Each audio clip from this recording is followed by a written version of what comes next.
up, everybody, and welcome to another episode of the Glory Podcast with one of my best friends. We so close, we call each other cousins. Yeah, we don't even say People each other's think that name. I'm like her cousin for real, because we kind of could look alike if we next to each same other. Tribe. Same tribe, same Yes. tribe. So we talk every single day. Yeah, Like, honestly, if a day go, because first of all, I don't have much family here. And so my mom and them know that they can get in touch with me if something happens to a few people, and it's you. You done got me out of jail before. You done got me out of some real crazy situations. I prepared you for some crazy Yes, you have. situations. Yes, you have. I call you when I really need real advice or some shit's going on. Oh, that means I'm doing my job. You're a good cousin. If I You're didn't a have good cousin too. I wouldn't know what I would do. So, I had to Google you last night. Oh no. I was telling this to Bridget too. I don't ever Google my friends because I was too busy Googling myself. My Google is cut. Your Google is cut. It's a cut. Is it a cut? You've been around. You've been out here. You've been around for a long time though now. Yeah. It's been like, how long have you been in the industry? Like, over like 15 years. I started right? started doing like videos around like 17. So and I'm 33 now. So that's crazy. Whatever math You a vet. is.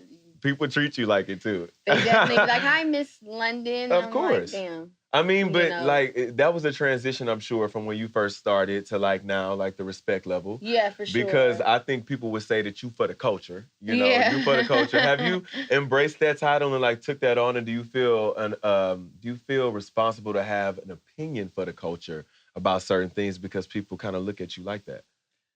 I think that I'm still kind of trying to embrace my transition into being this adult. Because first you're like young and fly and lit. But now that I'm a mother and 33. But you look damn good. Thank you. But I think that I do feel a sense of responsibility to myself. Mm-hmm. And I hope that carries on into, what I do. But I think that a lot of the respect maybe comes from just not giving up, because I feel like I've been kind of like kicked down for some of my decisions I made personally. Right. And people tend to judge you with that. Mm-hmm. And I think that because I've kind of taken all my hits on the chin and still stood tall, that might help push the culture. Not help push the culture, but maybe that comes a little bit, with that comes respect naturally, I think. I've always looked at you. I won't say, to you look at things differently, but to me, looking from the outside in, I've never seen your career take a hit. I've always seen you go working consistently and then to having a family, a beautiful family at that, and staying low key, staying out of the way, but you are still always working, you're always creating, you're always producing and doing things. So, and I don't think that the general public looks at it like that. I think that you have always managed to keep your private shit private. Yeah. So people don't know if you just at home chilling or if you working. We don't know. Right. And even with like a lot of your friends, like I was talking to Cassie and I was like 2 weeks ago, and I think you were in Canada filming a movie, and she was like, Lauren's working, right? And I'm like, yeah, she's working. Like you kind of go to work and you go, most of your life is your real life. Yeah. Work is not like most of your life. It's a huge part of your life, but your real life is most of your life, which is what I love about you. Well, I feel like there's a balance between, like, honestly, personally, you know this about me, like, my spirit comes first. Absolutely. So I have to take care of that first. Mm-hmm. And a lot of that is why I'm so low. Yeah. Because I feel like I am very fragile, like all of us. Mm-hmm. And everyone's like, oh, you have to have tough skin. I don't really know too many people with tough skin. Right. I think we're all very fragile. Absolutely. So I have to protect my space and my spirit so that I can go out and work and give it my all and be creative and artistic and all of that. So. And another thing that I know is that, speaking of privacy, the one thing that you've always been able to do is to keep your kids private. Yes. And my favorite kids in the world. Are my kids? Yes, man, your kids, you and me as kids, I tell you this all the time. Your kids are like angels. We have good kids.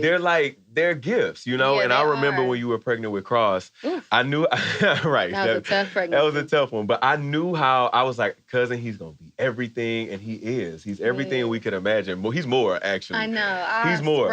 You have 2 kids that are like so down to earth, okay? They're so... They're loyal. I'm like, how are you loyal at age 8, Cam?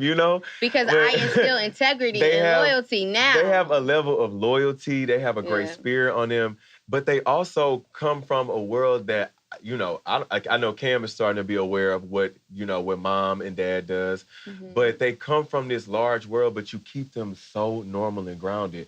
How do you do that? And did you make it a conscious decision to keep them private? It was very conscious. It was my intention is to protect them. Of course.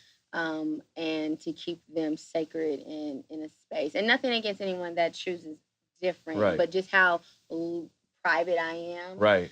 Personally, just how I like to live my life, they're naturally going to be, victim isn't the word, but they're naturally going to fall in line with how I live my life because they're my children. Right.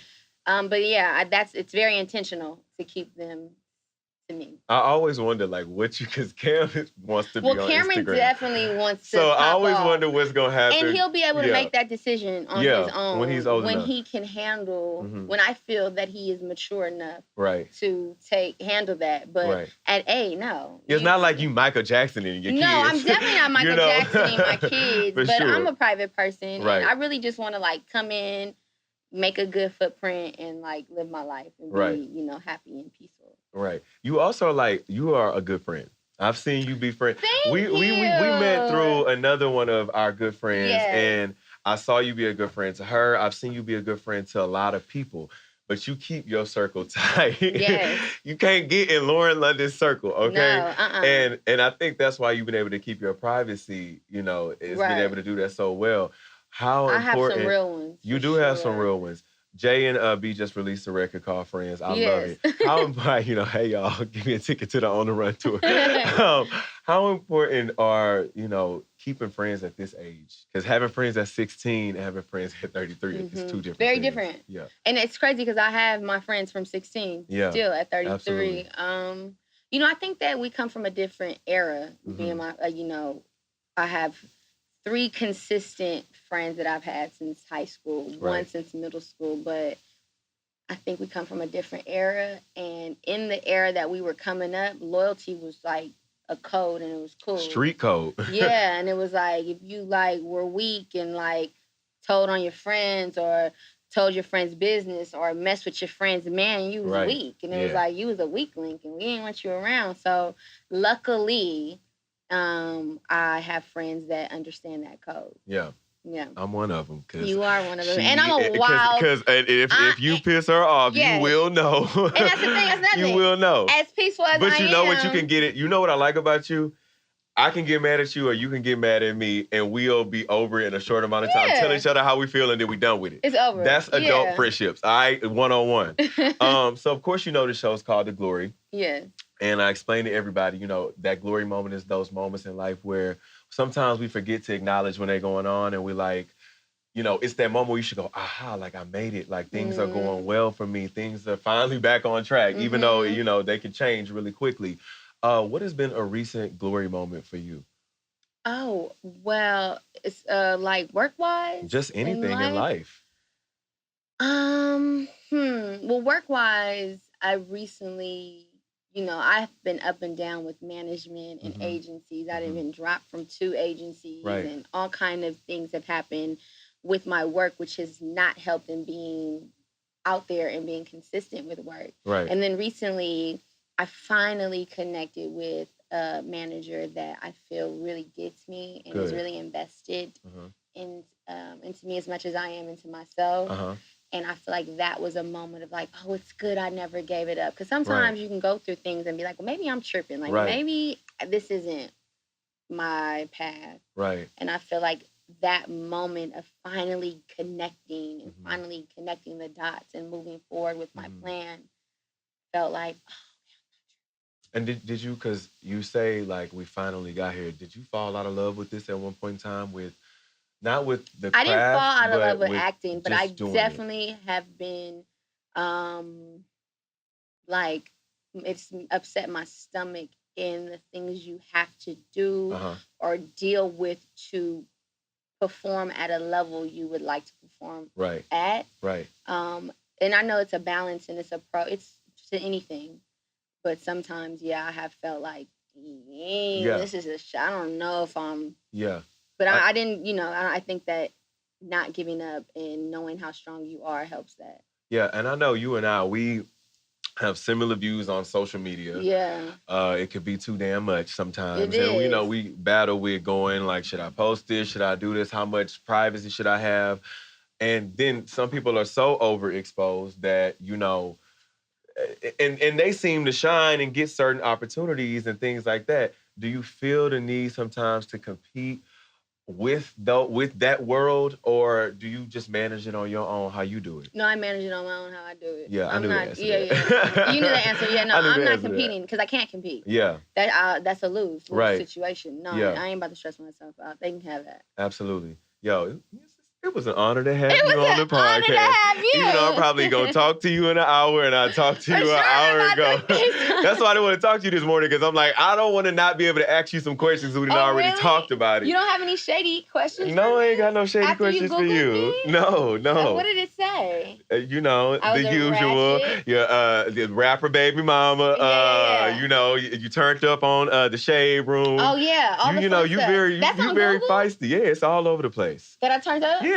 Oh, that's I found good. some pictures of us and everything. That's anyway, cute. I just want to thank my lovely, lovely guest, my cousin, my family, Lauren London, for coming on another episode of the Glory Podcast. And we'll be bringing you a whole lot more. And Lauren has a movie coming out later this year, a Christmas movie, and it's going to be dope. So be on the lookout for that. Wonderful. It's going to be wonderful. All right, next time on the Glory Podcast. Yes, you little cutie. Look at you. Give me a hug.